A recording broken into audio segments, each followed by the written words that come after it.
So, thank you very much, and I'm delighted to be here, and thank you, Dr. Jonsdottir, for inviting me. And I understand that this is a very important conference, and I'm sorry that I missed the morning because of the language problem, because I've heard it has been many interesting papers. I have been asked to talk about voice production and teachers' voice disorders, and a little bit about how does the voice work and what makes it to fail. I am a speech-language pathologist, and I'm a part of a voice team we have at the Karolinska University Hospital in Stockholm, and it also belongs to the Karolinska Institute, which is the medical university in Stockholm. And we are a group of speech-language pathologists specialized in voice disorders, and ENT, laryngologists, and phoneatricians, and also engineers are related to the group. I'm going to talk about voice production, and I would like you to take a few seconds to think about your own voice. Very often, we do not think about it. Most people do not think about it because it's so, self-grown into ourselves, and it's a voice we have had since we were newborn. And we use it daily, we communicate with others. For some people, many of you here today, use it as a working tool. But very often we don't think about it. We take it for granted. And we see people that when something has happened, when something has gone wrong with the voice, and then they have to start to think about it. And it's a very complicated system to get the voice produced. And we need three different parts, and that is the breathing system, that is the phonation, that's taking part of the vocal folds in the throat, and then the articulation. The breathing from the lungs support during expiration the vocal folds to start vibrating, and then we articulate on the sound also. And of course this is extremely important for teachers who are talking a lot to students and communicate in there. So most teachers ought to know quite a lot about the voice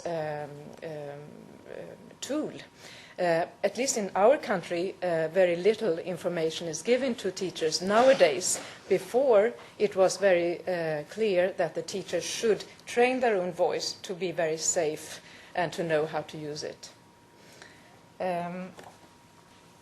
If we go closer to the larynx or in the throat, we can see that we have the Adam's apple in front of the throat, and the vocal folds are situated horizontally in the larynx.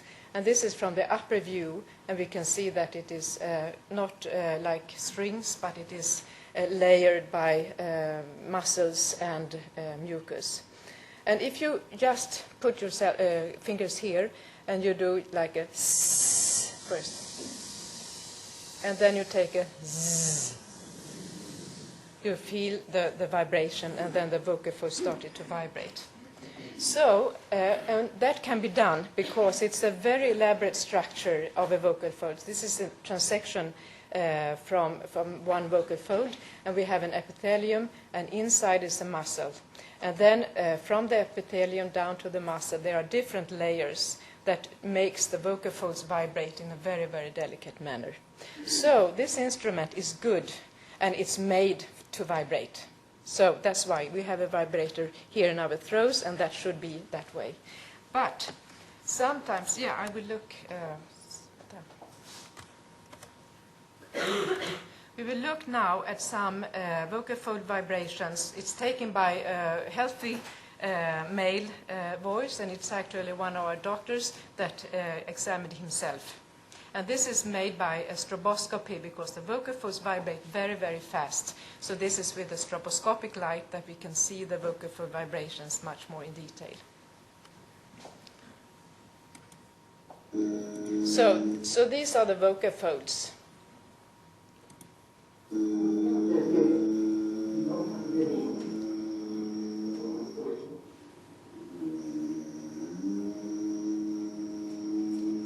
And you can see almost vertical wave also when they move. And you can see the mucus. You can see that it is a little bit, looks like a little wet. It has to be smooth, it has to be elastic, and it cannot be too dry.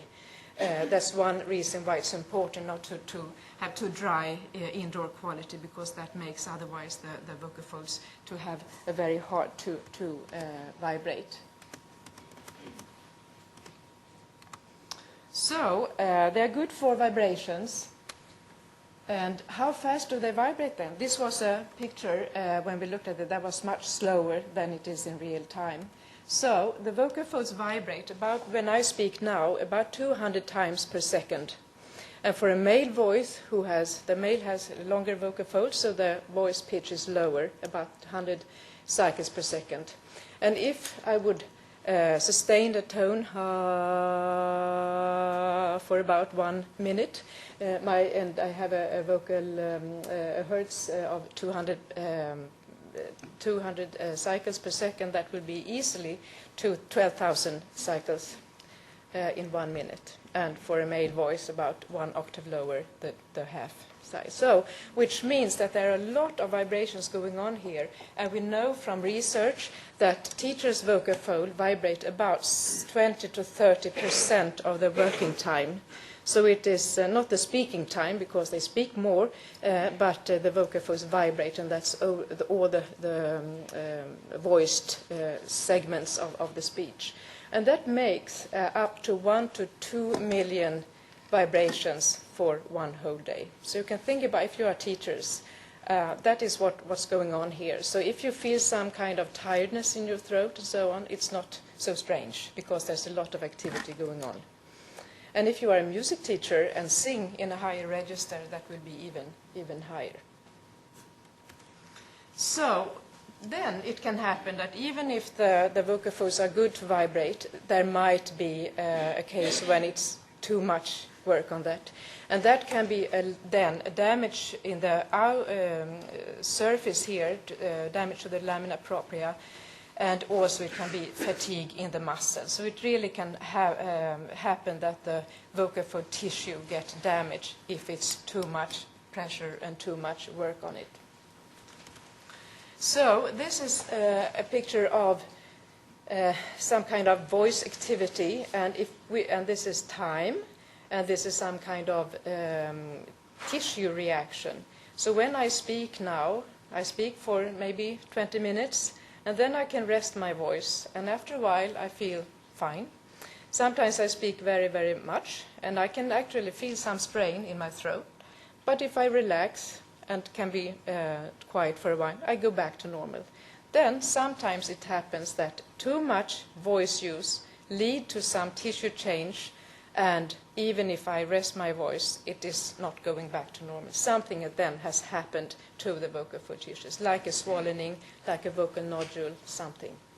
So a hypothesis that we are working on now is that the more vocal loading, the longer recovery time is needed, as if for other parts of the body. If you do a lot of physical activity, you have to rest that part of the body to go back to a baseline. So the consequences of this is that it's very important with voice rest, and the only way to have a voice rest is to be quiet, then the vocal folds. So this is something that teachers should think about, and I think that could be thought about in a more structured way than it is today. So if we go down, or to teachers and preschool teachers, we know quite a lot of the voices of teachers. And this is an overview of, you can say, the classification on demands on voice quality and vocal loading in different occupations. So what means with quality is that there's a need for a very high quality of the voice, such as in opera singers, in artists or actors that has to be on stage. I mean, they have to be extremely good voices, and they also have very high they have a high demands on vocal loading. They're going to be on stage every night, and they have maybe to rehearse long hours. But if you look at teachers and preschool teachers, they are classified like they have an average demand on voice quality. You have to have some kind of pretty good voice to be heard in a classroom or in a children groups to be heard. And then we know from measurements that they have a high demand on vocal loading. They speak a lot, they speak very often in high background noise levels. So this is where we classify teachers and preschool teachers from these factors. So what about voice problems in teachers? I can say that there are an enormous amount of literature on the prevalence of voice disorders in teachers. There have been so many questionnaires sent out to different professional groups, and teachers is one of the most large. So I just pick those who I think maybe are the most important for the moment, and that is one American one who showed that about 11% of the teachers at that time when they did the investigation were classified as having really a severe voice problem. In Sweden, we have a new doctoral dissertation presented last year, and was Vivica Lyberg-Olander who investigated almost 500 teachers in Sweden, and about 13% of them at the time for the examination were classified as having voice problems. And in a Finnish study, they were higher amount of percent, but that was also another way of questioning. So, of course, these questionnaire studies are very different, may be very different in result because of the different ways that the questions are raised. But we can see, if we hang on to the Finnish study by Simberg, she also showed that the prevalence of voice disorders had increased in Finland. So they did the same investigation, used the same questionnaire 1988, and then the same 2001. And of course it was a cross-sectional study, so it was not the same teachers, but they were the same schools that were investigated, and this was the increase. And in the discussion why this had happened, they said that there were more pupils in the classes, there were increased noise levels, and also increased stress in the teachers to handle the situation. And stress is related to tension in the body, and very often also tension in the throat in this region, and can increase the voice problems. We also know that preschool teachers are a common group for voice disorders, and there have been identification of high background noise levels and poor room acoustics, and I guess that's what has been talked about earlier today. And there have been, but these are really measurements of those findings. There have also been shown that especially teachers, music teachers, sports teachers, and teachers teaching chemistry, among these groups, there are higher prevalence of voice symptoms than teachers working in smaller groups, mainly with children with special needs.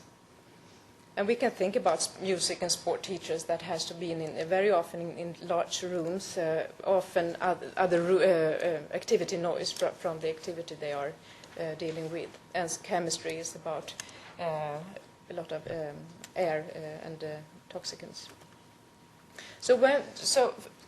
To here, these numbers are based on questionnaires that have been sent to a large group of teachers. But now I will talk about more voice disorder, and that is really when a teacher or another person comes for a problem that is so big, so you seek medical help. And what is the voice disorder then? Well, then it's when one definition is when the elaborate function of breathing, phonation, articulation has failed, which affects communication, or when the voice does not function according to the needs. So when a teacher has a voice that doesn't, function for the needs of the teaching, that can be classified as a voice disorder. And there are medical diagnoses, several ones. And these are some numbers from patients seeking help at the medical clinic in relationship to the number in the population. And teachers were the largest group in patient population in Sweden. They comprise 16% of the patient material and only 6% in the population at that time, and so it was concluded that they were overrepresented as a in the patient group as compared to the population, and the same was found for preschool teachers and music teachers. This is a quite old study now. It's from the beginning of the 90s, and it's repeated now, and the preliminary results show about the same. The most common diagnosis in teachers, acute laryngitis, we all have sometimes, and that is a virus infection when you get a cold and you are getting hoarse all of a sudden. And that, removes and goes away if you rest your voice and, take care of yourself. But then more chronic disorders are functional voice disorder and vocal nodules. That is quite common, and we can see it's more common in females than in male teachers. And in functional voice disorders, usually if you are going through an examination, you do not find any signs in the larynx. But vocal fold nodules are, you can see here, small swellings at the first third of the vocal folds. And this doesn't look too strange, but if you think about the elaborate vibration that the vocal folds does, small changes can really disturb the voice. And this has to be examined by a professional physician. So the voice disorder, the symptoms that it can lead to is hoarseness, strain, vocal fatigue, feeling of a lump in the throat, throat clearing, the voice is not stable, the voice is weak, and it's hard to be heard in noisy environments. And these are symptoms that usually increase during voice use and decrease during voice rest. And the consequences it gives is that it may make the person avoid to speak, avoid working tasks that's related to too much work, and decrease working ability, sometimes sick leaves, and sometimes lead to change of occupation. Luckily, not too often, because if you get good help here, that's that's very often you can get help to stay in the profession. There are a lot of, there's a complex etiology behind voice disorders. Some are related to the individual and some are related to the environment, and this is what is focused on this conference. But I will mention the individual sites or factors, that is general health. There can be different underlying disorders, diseases like asthma, allergy, neurological diseases and so on that cause a voice problem. The medication can make your throat very dry. Life habits, smoking, that kind of things. Personality, and psychosocial situation, if you have had a voice training or not, how aware of the voice you are. And gender, as I said before, females are more tend to get functional voice disorders. So genetics is one factor. But then we have all these work environment factors that have been in focus here. And I will just mention here from a study that teachers in Sweden who, because of noise levels, couldn't speak normally with normal intensity more than 20% of the time. That was actually among all teachers almost 30%. And we could see that the practical aesthetic, that is probably the music teachers here, that was quite high. So then we wondered what is the relationship between background noise and speech? We know that already at 45 dB, a speaker starts to raise the voice according to the Lombard effect. So I think I speak a little bit louder here than I usually do, because I will reach to the ones in the end, but also because it is a background noise here, as you can hear, and I do something to be heard over that. We know that about 50 dB is okay for communication, for me to speak and without raising my voice for about 1 meter. And at 70 dB, I have to speak loud to be heard. And at 85 dB, I really have to shout in order to be heard. So this we know. And then we made an experiment in one study where we let people listen to, or we're going to speak in high background noise. So the first one you will hear is from like a pub environment, and the other one is like a ventilation industrial noise. And you first will hear the speech, the speech and the background noise at the same time, and after a separation you will hear only the voice, and you can hear what she's doing. Om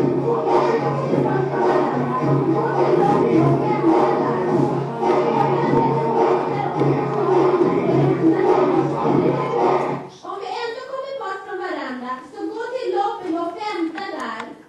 Fåglarna med sig pilsner och lite sånt om det skulle hända något, eller hur?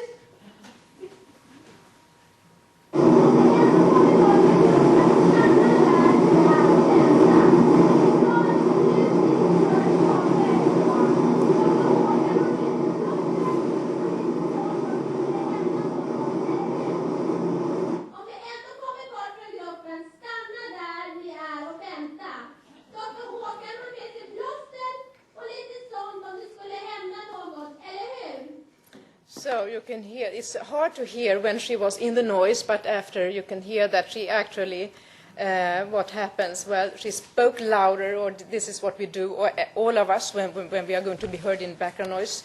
We raise our pitch, because that's related to the raise of the loudness, and we very often tend to get a more hyper-functional or pressed voice, because that's an efficient voice to be heard through noise, but that may be hazardous for the voice. Not to everyone, but of course that can be. So this is one really a big issue for teachers talking in this kind of, not this kind of, but in the background noise from the activity noise in the preschools.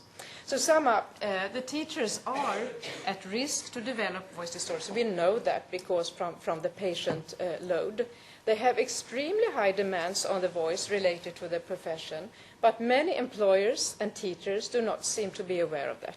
They often say, well, I get tired in my throat, I have voice symptoms, but that's belong to my work.